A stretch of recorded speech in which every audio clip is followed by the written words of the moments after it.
What's going on, guys? My name's Levi Fortner. I'm with LPT Realty and the Fortner Group. Right now, I am in Veterans Memorial Park near downtown. And this video is all about the top pros and cons of living in Pensacola, Florida. So maybe you're thinking about moving here. Maybe you're just curious what's the good, the bad, and the ugly. I'm hoping this video will give you a little bit of insight into those questions. So let's jump right into it. Okay, number one reason why you'd want to live in Pensacola, it's gonna be the number one pro, is absolutely the beach, hands down. We have one of the best beaches in, of course, the entire state of Florida, but honestly, the whole country as well. I've lived here my whole life, and these beaches are just immaculate. They're stunning, they're beautiful. You've got the white sugar sand. They call it the Emerald Coast. It's coined that because the waters are kind of emerald blue. You can see your toes even when you're up to your neck in water. It's just beautiful. It brings a lot of tourism with it, but there comes all the amenities with the beach, right? So you have kayaking, you have paddle boarding, surfing, deep sea fishing, offshore, boating, you name it. Anything water related, water sports, we've got it.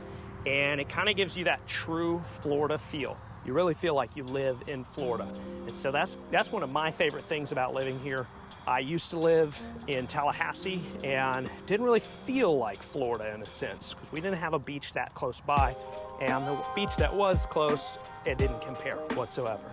So that's gonna easily be hands down number one. If you watch any other videos on top pros and cons here, it'll probably be the same thing every time. All right, so let's jump into the second pro. And number 2 and 3 are kind of gonna run together. They're kind of interchangeable, but we're gonna start with the community aspect. One of my favorite things about living here, the hospitality is great. You just have so much going on all the time. Kind of makes it feel like a big city with small town vibes. It's a lot of charm, but I'll just give you a couple examples of some of those things that are always going on. So we have a farmer's market every weekend near downtown, few blocks. It's a really good one. Local fresh food, coffee, little boutiques, people selling stuff, artists, things like that. And that happens every Saturday near Palafox Street. Similarly to that, we also have gallery night, which typically happens about once a month. And it's also downtown, and they actually close off the street, kind of block it off, makes it really fun. Everybody just walks around. There is tons to do. All the galleries are open, so you can actually go look at art. But on top of that, there's bars, there's live music, and it's just a good time, a lot of energy. That's a good time, so you should check it out. We have festivals constantly going on. There's the Jazz Festival, the Seafood Festival, there's the Dragon Boat Festival, and there's many more. We've got the Blue Angels are a big attraction. They do flyovers, people love them, they go crazy for them. We have ice hockey. That's a lot of fun. And we also have minor league baseball. And both those are relatively cheap to go to. I would highly suggest visiting those. The energy's great. The city of Pensacola really kind of gets turned up for those teams, and I enjoy it every time we go. We've got parades, which we just had the MLK parade. We've got the Christmas parade, and we also have the Mardi Gras parade coming up. So that's a good time as well.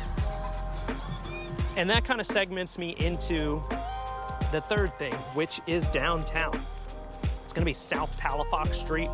They did a really good job in this city with their downtown. It's just grown like crazy in the last 10 years. It's a place that you can park your car and again, walk for blocks and blocks and blocks. You've got coffee shops, bars, nightlife, shopping, tons of restaurants. It's just a really centralized local place. You could take an Uber or again, just park your car and walk and have a great time.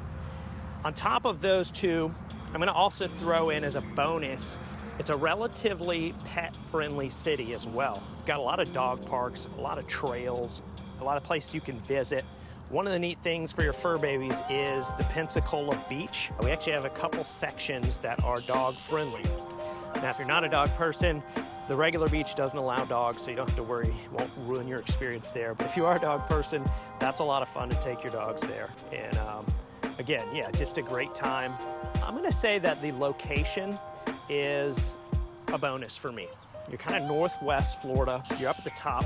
So you can go down to Orlando, you can go over to New Orleans for the day, a little bit more of a stretch, but you could go to Atlanta.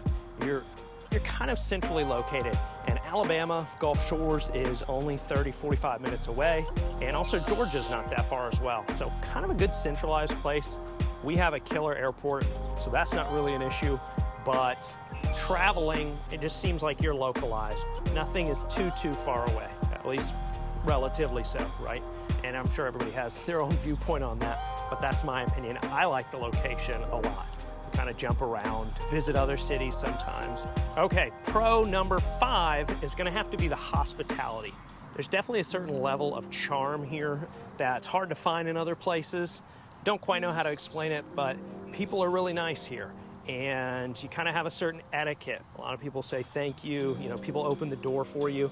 It's a nice change when you go to some places. You don't always experience that. So that's something I appreciate, and I've noticed living here.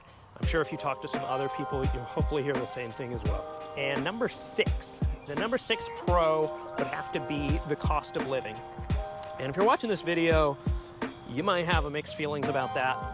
There are definitely some really expensive areas in Pensacola, but relatively speaking, at least if you're comparing to Florida, the cost of living in Pensacola is not that bad, including housing and the rest of things, just shopping, et cetera, Again, compared to a lot of other cities, if you're looking at Orlando, obviously Miami, a lot of places down south, even Jacksonville, when you compare to some of those markets, it's kind of a good kept secret right here.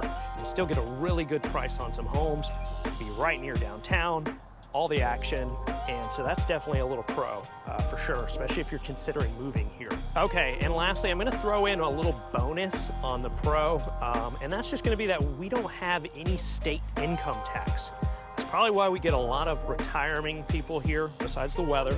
That can be a big bonus, especially if you're on a fixed income or Social Security or something like that. That's gonna help you quite a bit if you're coming from another state that did have state income taxes. So something to keep in mind. Okay, so I'm gonna jump into the cons now. What are some of the negative things about living here? Well, number 1, and this probably applies for all of Florida, is gonna be hurricanes. Hands down, it's something no one likes to talk about. It's not really easily talked about. Again, I've lived in Florida my whole life, and it's something that I think we just kind of learn to put up with because it's so awesome living here. So the trade-off is you kind of have to take it. It can definitely affect your home insurance, but it's also a necessity because gosh forbid you ever had some damage, that's what the insurance is for. Make sure your house is in good shape. I will say this, I've lived here my whole life and I've never lost a house. Knock on wood, I'm very thankful, very blessed. But I've only ever had to leave and evacuate maybe a couple times in my life. It's not something that necessarily happens all the time, but it is something you're very aware of living here and not taken lightly. So that's gonna be definitely probably the worst thing about living in Florida, hands down. Okay, so number 2, now some people might call this a pro. I'm gonna list it as a con, and that's the heat, specifically the humidity, guys. The summer here can be pretty brutal, mostly because it feels sometimes a little sticky. That's the humidity kicking in. You can sweat pretty easily. Don't get me wrong, the winters are really nice. They can be really nice, and that's why a lot of people move here, warmer weather. And we're kind of North Florida, so it's actually not as hot as all the way down south. You go to the Keys or Miami, and it's even Orlando. Some of these places are gonna be 10 to 15 degrees hotter at any given time. But yeah, the heat is gonna be definitely sometimes no fun. Again, some people might say that's a pro, but you take it how you will. I've lived here my whole life, so I don't know much different. Okay guys, so the number 3 con is gonna have to be tourism and traffic. It's something you kind of get used to, and what I love about Pensacola is actually that the beach, which is the most touristy section, is over the bridge. There's a little bridge you go over, technically 2. You go through what's called Gulf Breeze, and then the beach. It's only 15 minutes away. In the summer, that can be different because of traffic, but it separates some of that tourism. But nonetheless, there's a lot of tourists, and the summers can get super busy. It can be fun sometimes to join in the madness, but definitely tourism, you know, and something you have to keep in mind. Traffic can get a little bit crazy. The winters here are not so bad. You don't really get as much of that at all. So something you have to keep in mind, just dealing with the tourism. If you're thinking about living on Pensacola Beach itself, definitely keep that in mind. Summers are gonna be very busy. Okay, con number 4 is gonna be food diversity. Now, we have got killer seafood and tons of southern food, all the southern food you want. And again, all the fresh seafood you want. But there's not a lot of diversity. There's not a ton of cultural, ethnic foods, which sometimes I can miss. Don't get me wrong, there are places, but just maybe not in abundance. So if you like eating a lot of different eclectic foods and trying new things, sometimes that can be a bummer for me. But there's always new places opening up, and again, it's not that there aren't options, it's just not an abundance of them. Okay, con number 5 is gonna be cable. I know that's kind of silly, but I came from where we had Comcast, and here we have Cox. We've got AT&T. There's maybe a few others. Spectrum is not typically here in some surrounding areas, but just not a lot of options there. You can get plenty of high-speed internet, but again, it can kind of be a bummer if you're used to having that wired connection. Okay, guys, and con number 6 is just gonna have to be job opportunities. This is not Atlanta, this is not Miami, it's not some giant metropolis, so job opportunities might not be in abundance. But if you're moving here for a job, I wouldn't say for that to discourage you, but if you're looking for a job, it might not be quite as many options as, say, somewhere bigger. It's just something you want to keep in mind. All right, guys, that about wraps up this video on the top pros and cons of living in Pensacola, Florida. If you like this video, do me a favor and hit the like button, subscribe to the channel, and press the bell notification to stay tuned for everything Eat, Sleep, Play, Pensacola, Florida, including real estate. All right, stay tuned till next time. See you guys later.